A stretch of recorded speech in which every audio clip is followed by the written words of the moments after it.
Hello, আসসালামু আলাইকুম। কেমন আছেন সবাই? আশা করি সবাই নিশ্চয়ই ভালো আছেন। আপনাদের সাথে আমি নতুন আরেকটি ব্লগ নিয়ে হাজির হলাম। এই ব্লগটি থাকছে সীতাকুণ্ডে অবস্থিত যে মাটিটা রিসোর্ট, সেই রিলেটেড। আমরা ঈদের দ্বিতীয় দিন রওনা হয়ে গিয়েছিলাম ঢাকা থেকে মাটিটার উদ্দেশ্যে। সো এইখান থেকে আপনাদের সাথে শুরু করছি। এন্ট্রান্সটা ঠিক এইখান থেকে স্টার্ট হয়। এন্ট্রান্সটা নিয়ে যদি বলি, আমার কাছে ওভারঅল বিলো অ্যাভারেজই মনে হয়েছে অন্যান্য রিসোর্টগুলোর তুলনায়। মেবি তাদের কোনো কনস্ট্রাকশনের কাজ হচ্ছে বা এখনও ডেকোরেশন করা বাকি, আই ডোন্ট নো। বাট এটা তো যেহেতু অনেক নাম করা রিসোর্ট এবং বেশ কয়েক বছর হয়ে গেছে আই গেস মাটিটা রিসোর্টটার, বাট বাহিরের লুকটা আমার কাছে খুব একটা ভালো লাগেনি। At least first impression is the last impression, ওইভাবে যদি গেস করি। আর ঢোকার পর আপনার এই হচ্ছে বাহিরে সরাসরি হচ্ছে সুইমিং পুলটা থাকে, আর ভিতরে একটা লবি আছে। এই লবিতে হচ্ছে আমাদের ওয়েলকাম ড্রিঙ্ক সার্ভ করে দিল, লেমনেড দিয়েছিল আমাদের। যদিও লেমনেড আমরা দুজন একদমই খেতে পারিনি, কারণ আমাদের বেবি অনেক অ্যাংরি ছিল and she needs to actually first of all drink, and then আমরা একটু যা ভাগে পেয়েছি আর কি। আর এইখানে ওদের যে সিটিং এরিয়াটা ছিল সুন্দর ডেকোরেট ছিল, ম্যাগাজিন ছিল। আপনি ওয়েটিংয়ে থাকলে আপনাকে কিছু সময় আপনি এখানে ঘোরাফেরাও করতে পারবেন। অ্যাক্টিভিটি যদি চান বাচ্চাদের নিয়ে সুইমিংয়েও নেমে যেতে পারবেন, সেটাও আছে। ওরা রুম দুইটার অ্যাকচুয়ালি আগে আপনাকে রুমটা সার্ভ করবে না, গেস্টও থাকে। গেস্ট চেক আউটের পর ওদের রুম ক্লিনিংয়েও অনেক সময়ের দরকার হয়, যার জন্য।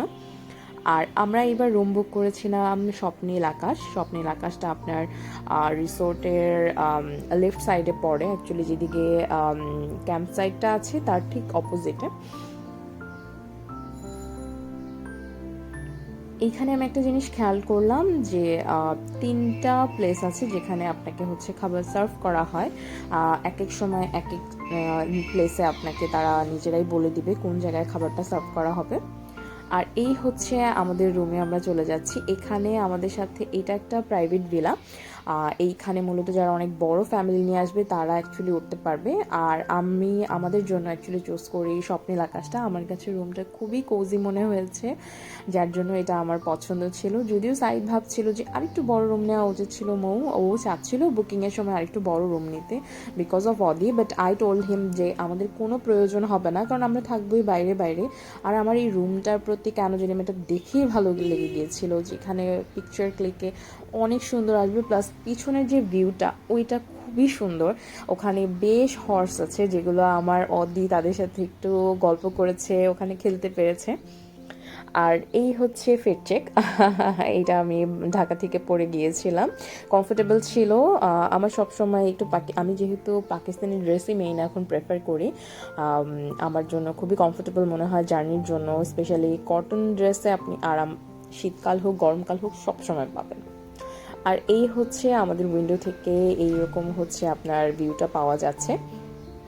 এখানে অনেকগুলাই আপনার হর্স রাইডিংয়ে থাকে। পাশেই হচ্ছে ডান পাশে বোটিং করার সিস্টেম আছে। আর জায়গাটা অনেক বড়, আপনি সময় নিয়ে, আমি জানি না একদিনে আপনার জন্য পসিবল হবে কিনা, কারণ আমরা একদিন অ্যাকচুয়ালি পারিনি। আমাদের যেদিন আমরা চেক আউট করছি সেদিন সাইদের কাছে মনে হচ্ছিল যে অ্যাকচুয়ালি আমি যে তোমাকে বলেছিলাম 2 দিনের বুকিং করার জন্য, তোমার 2 দিনের বুকিং করা উচিত ছিল।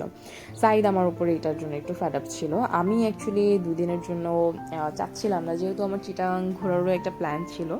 সো আমাদের তো ছুটি সবারই একটা লিমিটেড থাকে, আমাদের যেমন অফিসে 10 দিনের মতো ছুটি ছিল, তারপরে শুধুমাত্র তো শুধু ঘোরাফেরাতেই সময় কাটিয়ে দিলে হবে না, আরও অনেক অ্যাক্টিভিটি আছে। এই তো আমি সুন্দরভাবে আমার লাগেজ গুছিয়ে নিয়ে আসি প্রতিবার, কিন্তু তারপরে কীভাবে যেন এলোমেলো হতে থাকে। আর আমি একদম লাঞ্চের জন্য বের হয়ে গেলাম, যেহেতু এখানে অ্যাক্টিভিটিগুলো আছে, আমি অ্যাক্টিভিটি করব, সেই জন্য আমি সেভাবেই প্রিপেয়ার হয়ে নিলাম। আর এখানে আমার বেবি দেখে বলছে, মামাম হর্স হর্স দেখো। অদি অ্যাকচুয়ালি খুবই এনজয় করে। অদিকে নিয়ে অ্যাকচুয়ালি আমরা এমন প্লেসগুলোতেই যাওয়ার চেষ্টা করি যেখানে তার জন্য একটু কমফোর্টেবল হবে। বাট চিটাং ট্রিপটা একটু হ্যাসেল হয়ে গিয়েছিল, কারণ এখন একটু সামার পড়ে গেছে, তো এখন আর বাচ্চাদের জন্য আসলে লং টাইম ট্রাভেল করাটা একটু মানে ওদের জন্য ইজি হবে না। উইন্টারে থাকলে হয় কি যে একটু ঠান্ডা কোজি ওয়েদার থাকে, ওদের জন্য একটু আরাম হয়, আমাদের জন্য আরাম হয়। সো যাই হোক, ওভারঅল মিলিয়ে ইট ওয়াজ অলসো নাইস এক্সপিরিয়েন্স। আর এখানে হচ্ছে ওরা আমাদেরকে বলেই দিয়েছিল, এই যে সাইদুর রহমান, সাইদের নামে আমি বুকিং করেছিলাম। আর এইখানে হচ্ছে সবার নেম প্লেট অনুযায়ী অ্যাকচুয়ালি সিটিং অ্যারেঞ্জমেন্টটা করা হয়ে থাকে। আর বুফে সিস্টেম থাকে খাবারটা, আর খাবারটা আপনার রুমের সাথে ইনক্লুডেড থাকে। আপনার রুম রেন্ট এখানে হচ্ছে 18,800 টাকা থেকে শুরু। এটা হচ্ছে আমি এই ঈদের অফারগুলো আপনাদেরকে শেয়ার করলাম, এছাড়াও অনেক হাই রেঞ্জ পর্যন্ত ওদের আছে। আমার লাস্ট দেখা হয়েছিল আই গেস 35,500 এইরকম রুম রেন্ট ছিল। আমাদের রুমের সাথে কী কী অ্যাক্টিভিটি ছিল আমি একটু সংক্ষিপ্ত বলে দিচ্ছি। আমাদের রুমের সাথে ছিল ব্রেকফাস্ট বুফে ছিল, লাঞ্চ ছিল, ডিনার ছিল, অ্যান্ড ইভিনিং স্ন্যাক্সটা পর্যন্তও আমাদের রুমের সাথে ইনক্লুড ছিল। তাছাড়াও আমাদের রুমে আমরা 2টা পানির বোতল এবং 2টা মিল্ক টি, যেটা আমরা দুধ চাটার স্যাশে পেয়ে গিয়েছিলাম।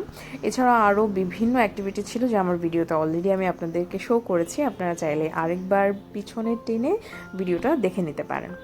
তারপর আমরা এখানে আমি প্রথমে হচ্ছে জিপ লাইনিংটা করে নিই, সেটা রিল আপনাদের সাথে আমি অলরেডি শেয়ার করেছি, আর এই জন্য আর এই ব্লগে খুব একটা দিলাম না ক্লিপটা। আর এরপর আমরা আর্চারিতে চলে আসি। আমি আর্চারিতে খুবই জঘন্য ছিলাম, আমি এই জন্য ক্লিপটাই এখানে ইনক্লুড করি নেই। সাইড ওয়াজ গুড, আর সাইডের ক্লিপটা কেন জেনে আমার মানে ওইভাবে নেওয়া হয়নি, কারণ অদ্রি পড়ে গিয়েছিল। তারপর আমরা অ্যাক্টিভিটির পরে আমাদেরকে মাইকিং করে ডাকা হচ্ছিল যে আপনারা চলে আসুন এখানে, আপনাদের ইভিনিং স্ন্যাক্সটা সার্ভ করে হয়ে গিয়েছে। আমরা হচ্ছে আর্চারির পরে বোটিং করি, বোটিং করার পর আমরা এই তো আমাদের নাস্তার সময় এখানে চলে আসি। আমার কাছে একটা জিনিস এখানে একটু খারাপ লেগেছে, যে সব কিছুর জন্য যে বেস ক্যাম্পের মতো লাইনে দাঁড়া করিয়ে দেয়, এই জিনিসটা আমার কাছে একদমই ভালো লাগেনি। যেটা ওরা লাঞ্চের সময়ও করেছে, ইভিনিং স্ন্যাক্সেও করেছে, আমার কাছে অনেস্টলি এটা ভালো লাগেনি। আর মূলত আমরা যে সাইডটাতে বসেছিলাম এটা মূলত হচ্ছে যারা ডে ট্যুরে আসে তাদের জন্য ইভিনিং স্ন্যাক্সটা আমরা একটু মিস্টেক করে ফেলি। আমরা যেহেতু এখানে নাইট স্টে করেছি, আমাদেরটা ছিল আপনার যেখানে আমরা লাঞ্চ করেছি ডান সাইডে ওখানে। বাট যাই হোক, এনিওয়েজ এখানে কোনো ইস্যু নেই, সেম নাস্তায় সার্ভ করা হয়েছে। সো যে যেখানে প্রেফার করে বা যে যেখানে সুবিধা ছিল সে সেখানে গিয়ে নাস্তা করতে পেরেছে। বাট হ্যাঁ, আপনার লাঞ্চ ডিনারটা আপনার অ্যাকচুয়ালি ফিক্সড থাকে, কারণ আপনার নেম প্লেট অনুযায়ী সেটা দেয়া থাকে। কারণ যারা ডে ট্রিপে আসে তাদের লাঞ্চ সিস্টেমটা ডিফারেন্ট, আর আপনি যারা স্টে করছেন তাদেরটা ডিফারেন্ট। আর আরেকটা জিনিস আমি আপনাদের সাথে শেয়ার করি, মাটিটাতে গেলে যারা দুধ চা খেতে পছন্দ করেন না, আমার মতো যারা রং চা খেতে পছন্দ করেন বা কফি খেতে পছন্দ করেন, তারা নিজেদের জন্য নিজেরা ছোট যে মিনি প্যাকগুলো পাওয়া যায়, স্যাশেগুলো পাওয়া যায়, সেগুলো ক্যারি করবেন, কারণ ওরা শুধুমাত্রই আপনাকে এখানে মিল্ক টিটাই প্রেফার করবে।